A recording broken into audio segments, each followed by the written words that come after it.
वाणियों की प्रधानता है। जो विषय पाठ किया जाता है वही विषय बनता है। इसीलिए अभी आप लोगों ने सबरी की नवधा भक्ति के संबंध में बाबा लोगों की मुखारबिंद से बहुत बढ़िया ढंग से श्रवण किए हैं। मन में आप लोगों के मन में अगर किसी बात से मन में उल्लास हो तो गुरु महाराज की जय घोष ही किया कीजिए। संत मत के सत्संग में तालियां बजाना उचित नहीं है, इसको ध्यान में रखिएगा। अखिल भारतीय मंच में भी श्रोता लोगों की ओर से बहुत तालियां बजी, लेकिन इस संत मत की परंपरा मेरे ख्याल में नहीं है। गुरु महाराज के समय से देखा, इसकी मनाही होनी चाहिए। इस बात पर ख्याल रखिएगा। उल्लास हो जय घोष कीजिए, भेड़िया घसों से बचिए। समझे ना, भेड़िया घसों से बचने का प्रयास कीजिए। सुनिए महीनी से, आज सुन करके रह जाइए तो यही मनोरंजन का साधन सत्संग नहीं है। यह सत्संग सुनिए तो उसको मनन कीजिए, उसको आचरण में उतारिए। बिना उतारे लाभ नहीं है। भेड़िया घसा, एक गांव में एक धोबी था, उसको एक गदहा था। गदहा का नाम उसने रखा था कि सोचिए वो कैसा धोबी था। अपने गदहा का नाम रखा था श्री श्री 108 स्वामी श्री शंखेश्वर जी महाराज। नाम से अंदाज कीजिए कैसा नाम रखा। कोई सुनेगा तो क्या बुझेगा। किसी कारणवश उसकी मृत्यु हो गई, मर गया। गदहा को धोबी ने गड़वा दिया। उसके लिए उसने नखवाल किया, सर का बाल मूछ दाढ़ी सब मुड़ाया, ब्राह्मण ठाकुर को भोजन दिया। अब कहीं जाए कपड़ा लेके तो गट्ठर बांध के कंधे पर लेके जाओ, सर पर लेके जाए। लोग पूछे अरे क्या हुआ जी, बड़ा देखते हैं बाल मुड़ाए हो। अरे क्या कहें, श्री श्री 108 स्वामी श्री शंखेश्वर जी महाराज का देहावसान हो गया है। ये नहीं कि मर गया सो नहीं, महापुरुष थे, देहांत हो गया है। जो जो सुने तुरंत ठाकुर को बुला के, एक धोबी की इतनी श्रद्धा है, श्री श्री 108 स्वामी श्री शंखेश्वर जी महाराज की मृत्यु पर नखवाल किया। हम लोग कितने अधम हैं, ठाकुर को बुला के सब नखवाल करा लिया। धोबी जहाँ जहाँ जाए पूरे नगर में, आज जो आदमी उसके कहने पर नखवाल करे, बाल मुड़ावे, उसके द्वारा भी उतना ही प्रचार हो गया।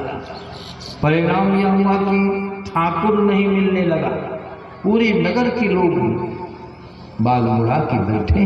राज दरबार में मालूम हुआ, संजोग से मंत्री साहब अन्य दूसरे राज्य में गए थे किसी काम से। राजा को मालूम हुआ, राजा ने कहा अरे हमारी प्रजा हमसे भी आगे बढ़ गई।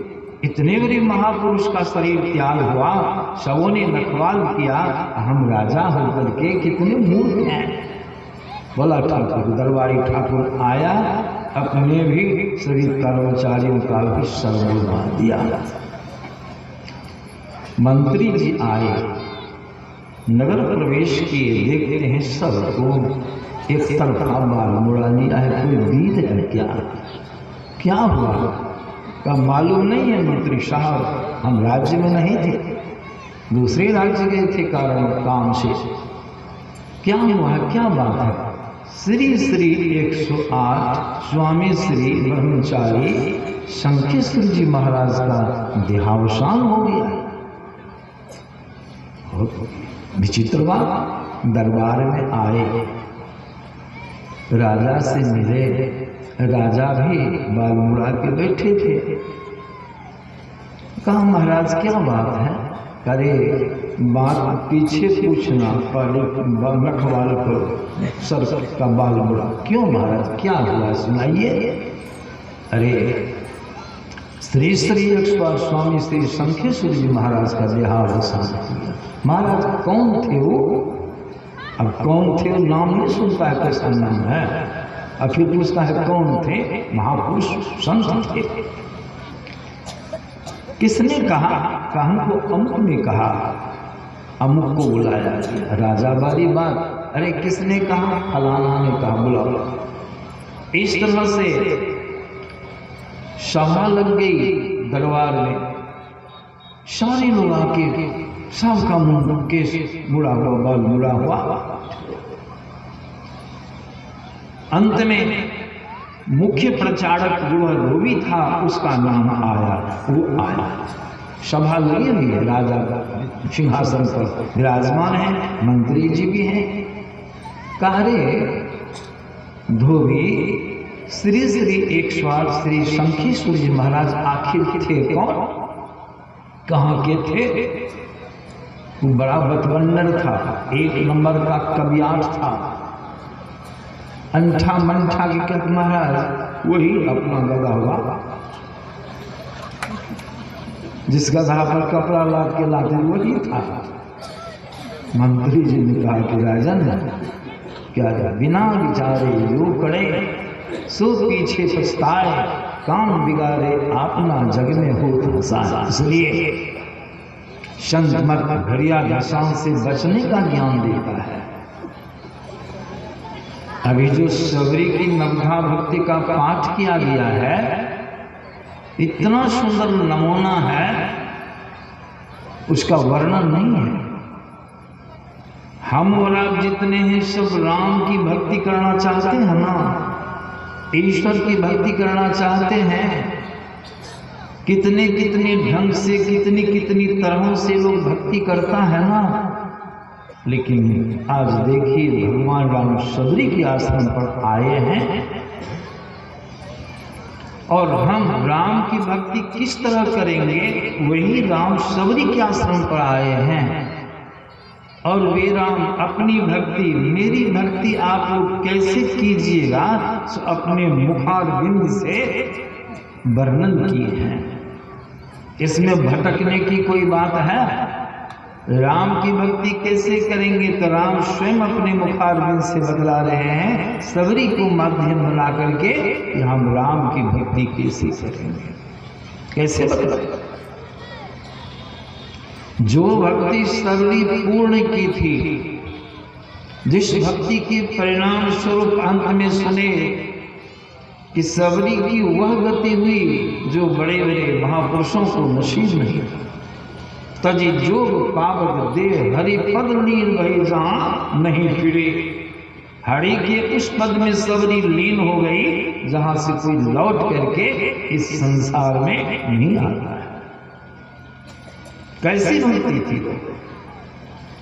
उसको भगवान श्री रामचंद्र जी ने 9 भागों में विभक्त करके हम लोगों की सहूलियत के लिए सबरी को बतलाया। पहली भक्ति क्या बतलाया भगवान राम ने? हम जो भक्ति आरंभ करेंगे, भक्ति की शुरुआत करेंगे, कहां से करेंगे? भगवान रामचंद्र जी ने कहा प्रथम भक्ति संतन कर एक पहली हम लोग कर रहे हैं सत्संग, भक्ति हो रही है भगवान की। देखिए उस पर बहुत विशद व्याख्या आपको हमारे श्रद्धेय परमानंद बाबा ने सुना दिया है। तो पहली भक्ति क्या है? सत्संग कीजिए। दूसरी भक्ति सत्संग में आए हैं जरूर, लेकिन जो कथा प्रसंग यहाँ चलेगा उसमें रति कीजिए। रति माना प्रेम कीजिए, मनोयोग पूर्वक सुनिए।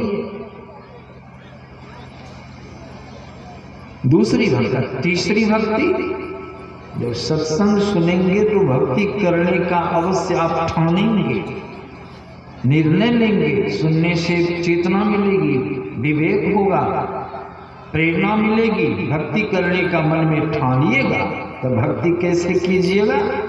राम की भक्ति, उसकी जुक्ति गुरु बताते हैं। इसलिए यहाँ पर भगवान ने गुरु की आवश्यकता बतलाई है। गुरुपद पंकज सेवा तीसरी भक्ति अमान, घमंड छोड़ के तीसरी भक्ति क्या है? गुरु के पद कमल की सेवा। लेकिन यह भी जान लीजिए, गुरु होना चाहिए, गुरु नहीं। हमारे गुरु महाराज ने बड़ा सुंदर पदावली में दर्शाया है, करी सत्संग गुरु खोज करिए और चुनिए गुरु सच्चा। पहला काम इसलिए सत्संग भगवान राम ने बताया, हमारे बात कहते करी सत्संग गुरु खोजिए, चुनिए, खोजिए उसमें से चुनिए गुरु सच्चा। सच्चा गुरु का चुनाव कीजिए। क्यों? बिनु सदगुरु का ज्ञान पंथ सब कच्चा ही कच्चा। महात्मा गांधी जी महाराज ने कहा, संसार की विद्या पढ़ाने वाले अगर अधकचरे गुरु मिल जाए तो एक जन्म का काम घिच तीर कर चलेगा, लेकिन अध्यात्म ज्ञान बताने वाले अगर अधकचरे गुरु मिल जाए तो आपके कितने जन्म बर्बाद हो जाएंगे। साधारण ज्ञान नहीं है। इसीलिए योग गुरु की शरण में जाना है। लेकिन कैसे परखिएगा कि ये योग गुरु है? संत की पहचान बड़ा कठिन बतलाया गया है। जो कोई कहे साधु को चिन्हा, तुलसी हाथ कान पर दीन्हा, कठिन है। तब हमारे गुरु महाराज ने एक थर्मामीटर दिया है गुरु परखने के लिए, तो आपको सहूलियत होगी। तो थर्मामीटर है, लगा करके देखिए, पता चल जाएगा।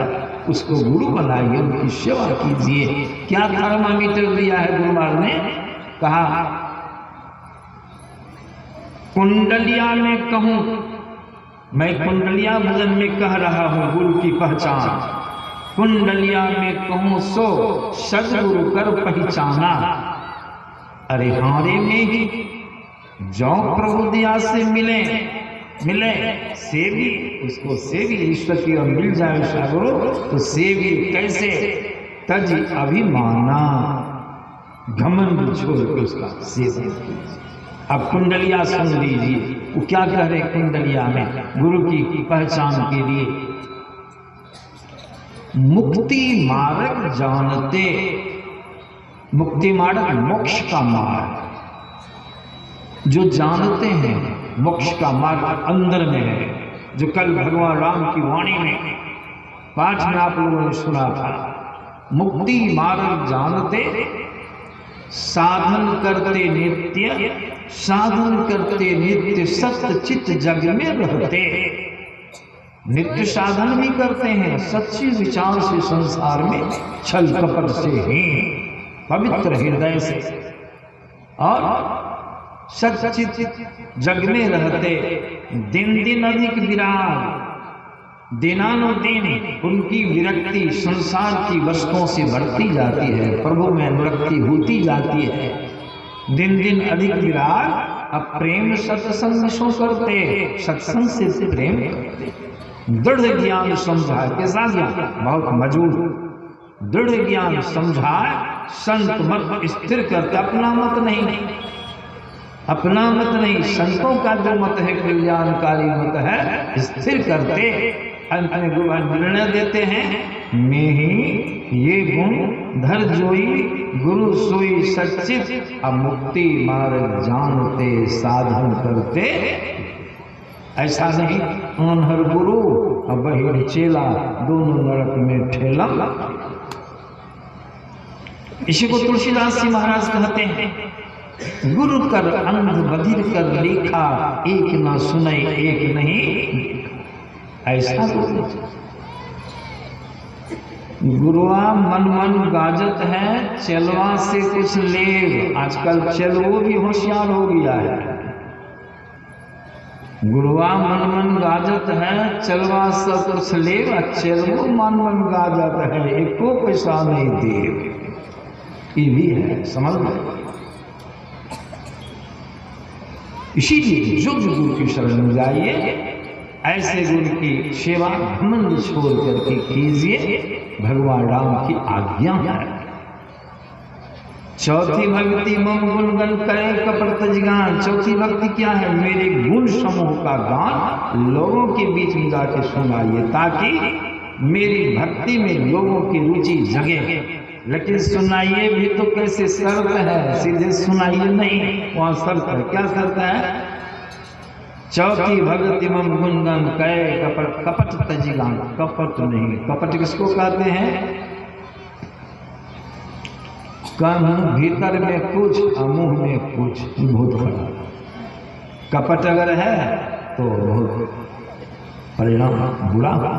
कपट छोड़ के गान की, यह चौथी। पांचवी भक्ति में मंत्र जाप सुने। जो मंत्र लिए हैं, मंत्र साधारण नहीं है। अभी सुन रहे थे, मंत्र परम लगभग परम विशिष्ट लगा हुआ है, बहुत छोटा होना चाहिए। जा सुबस विधि हरि हरि सुर सर, महामत गजराज कहाँ बस कर अंकुश। ऐसा मंत्र 2.5 अक्षर। डाइन जोगिन का मंत्र भी 2.5 अक्षर का बहुत छोटा मंत्र होता है। हम तो डाइन के यहाँ भी सत्संग किए हैं, समय नहीं है, नहीं तो सुना दो। मंत्र में इतनी शक्ति है, समझे? आया जो मंत्र है आपको हमको जो मिला है, जानते हैं? यह सिद्ध किया हुआ मंत्र है। गुरु महाराज ने इस मंत्र को सिद्ध कर दिया, साधना करके इसी मंत्र के सहारे उन्होंने परम धाम को प्राप्त किया। यह सिद्ध किया हुआ साधारण मंत्र नहीं है। इसीलिए मंत्र का जब 5वीं भक्ति है। यहाँ तक की भक्ति के संबंध में आपने सुना, यह स्थूल भक्ति है। यहाँ तक आप आ गए, मान लीजिए। अब जो भक्ति है वह क्या है? वही संत मत की बुनियाद है। यह भी सरल नहीं है। जप में भी मन लगता है, देखते जप करते मन लगता है। बहुत सत्संगी लोग कहते हैं, बाबा जप करते हैं मन नहीं लगता है। मन कहाँ जाता है? कहीं तो लगता होगा। वो ख्याल कीजिए, बाबा कबीर कहते हैं, कबीर मन तो एक है, भावे जहाँ लगाओ, भावे गुरु की भक्ति कर, भावे विषय एक ही मन में है। जब मन नहीं लगता है तो उसको देखिए आप, ध्यान करने के लिए कहाँ जाके लगता है। अगर देख लिए को वहां लग गया है तो इसको वहां से हटाइए। प्रत्याहार की क्रिया गुरुमस की वाणी माया है। जहां जहां मन भगी जाए, ताही तहां तहां से तत्क्षण फेरी फेरी ले आइए और लगाइए ध्येय में। आप लगाइए, सस्ता है, अपने मन लगेगा। मन लग जाता तब तो सबका बेड़ा पार तुरंत हो जाता है। जन्म जन्मांतरों का विषयी मन, रोगी मन, कुकड़मी मन हमेशा विषय की चिंतन में तुरंत लग जाता है। सस्ता बुझते हैं नहीं। इसके लिए आपको लड़ाई लड़नी होगी, बहुत कठिन लड़ाई। बाबा कबीर की वाणी माया है, समझ बूझ रंग चढ़ना साल हो, खूब लड़ाई लड़नी है। दम दम कदम परे आगे के पीछे ना ही पछड़नी है। कौन लड़ाई है? अंदर आंखों को बंद के बैठे हैं, बैठने के ढंग से बैठे, मन भागा तुरंत समेटे, फिर मन भागा पकड़ के लाइए, मन भागा पकड़ के लाइए। ये लड़ाई में जो बैठा रह जाएगा हार जाएगा, जीवन भर हारा रहेगा। इस लड़ाई में जो सफल हो जाएगा उसकी जीत हो जाएगी। प्रत्याहार की क्रिया है, इसी यह भी कठिन है। इसके बाद है भगवान रामचंद्र जी कहते हैं, छठ दम सील विरति बहु कर्मा, निरत निरंतर सज्जन। यहाँ के बाद आपको आगे बढ़ना है। आगे बढ़ने में 5 इंद्रियां आपको रोकेगी, मन आपको रोकेगा। क्योंकि इंद्रिय विषय में भागती है, मन विषय में भागता है। विषय का चिंतन करने में आपको खींच लेगा, आगे जा सकिएगा। अब आगे जाने के लिए क्या करना होगा? इंद्रियों का दमन करना होगा। इंद्रियों को जब तक दमन नहीं, काबू में नहीं कीजिएगा, तब तक आप आगे नहीं जा सकते हैं। इसलिए इसी को हमारी गुरु महाराज ने भी कहा, अनासक्त जग में रहो भाई, दमन करो इंद्रिय दुखदाई। इंद्रियां बड़ी दुखदाई, दमन कीजिए। दमन कैसे होगा, यही समझना है। इसका दमन कैसे कीजिए, संतों ने कहा, ये जान लीजिए कि इंद्रियां किसके बल पर विषय में भागती है, विषय भोग करती है, विषय ग्रहण करती है। किसका बल है उस इंद्रिय में, विचार। हमारे गुरु महाराज ने बड़ा सुंदर बतलाया, जिस तरह से लाउड स्पीकर है, यहाँ किसके बल पर लाउड स्पीकर कार्य करता है, विद्युत के बल पर। उसमें सार विद्युत है, सारे यंत्र जड़ हैं, लेकिन उसके अंदर जो विद्युत शक्ति आई है वही संपूर्ण यंत्र को संचालित करती है। उसका जो ऑपरेटर है, ऑपरेट करना जानता है, उसके काबू में है वह बाजा, क्योंकि वह जानता है इस कला में प्रवीण है, सीटी नहीं मार सकता है, हल लाउड स्पीकर तो कंट्रोल कर सकता है। उसी बात हम लोग की इंद्रियां हमारी बस में नहीं है, विषय में भागती है, आगे कैसे जाएगी। हमारे गुरु ने कहा, अनासक्त जग में रहो भाई, दमन करो इंद्रिय दुखदाई। इंद्रियां दुखदाई, उसका दमन करो। कैसे दमन होगा, यही कहां से शक्ति आई है इंद्रिय में जो कार्य करती है। हमारे गुरु महाराज ने बड़ा सुंदर बताया, सुखमन के जीना नाल से अमृत की धारा बही रही। सुखमन के जीना कहाँ है, दोनों आंखों के मध्य में सुखमना है, और उससे बहुत बारीक छिद्र है। उसी छिद्र को की ब्रह्मांड से मानसी धारा, चेतन की धारा, जो ज्योति रूप है, शब्द रूप है, वह धारा आई है। देख लीजिए, आंख में आई देखने का काम, कान में आई सुनने का काम, नाक में आई सुनने का काम, जिह्वा में आई स्वाद लेने का काम, चमड़ी में आई स्पर्श का ज्ञान हो रहा है। वह धारा जब सिमट जाए, तब जहां से केंद्र से धारा आई है, जिस बल पर इंद्रियां काम करती है, उसी को संत लोग कहते हैं चेतन की धारों को संपूर्ण इंद्रियों के घाटों में जो आई है उसको समेट कर उसको केंद्र में स्थित कर दो। जब धारा सिमट जाएगी, विद्युत धारा अगर सिमट जाए, अपने केंद्र में स्थित हो जाए, कोई यंत्र काम पड़ेगा नहीं। इसको करने के लिए संत मत की साधना है दृष्टि योग की क्रिया। दोनों दृष्टि की धारों को शॉर्ट लगाओ।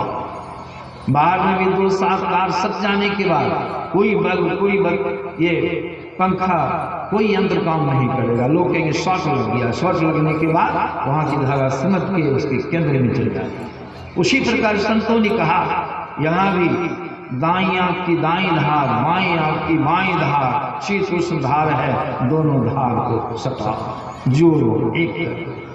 अगर दोनों धारें जुड़ जाएगी, सब इंद्रियों के घाटों पर जो धारा बह रही है वह धारा सिमट जाएगी। सिमट के किधर जाएगी, जिधर अपने केंद्र में, 10वें द्वार में केंद्रित हो जाएगी। सब इंद्रियों के घाटों पर धारा नहीं रहने के कारण यह 10 इंद्रियां आपके काबू में हो जाएगी। है दमशीलता का।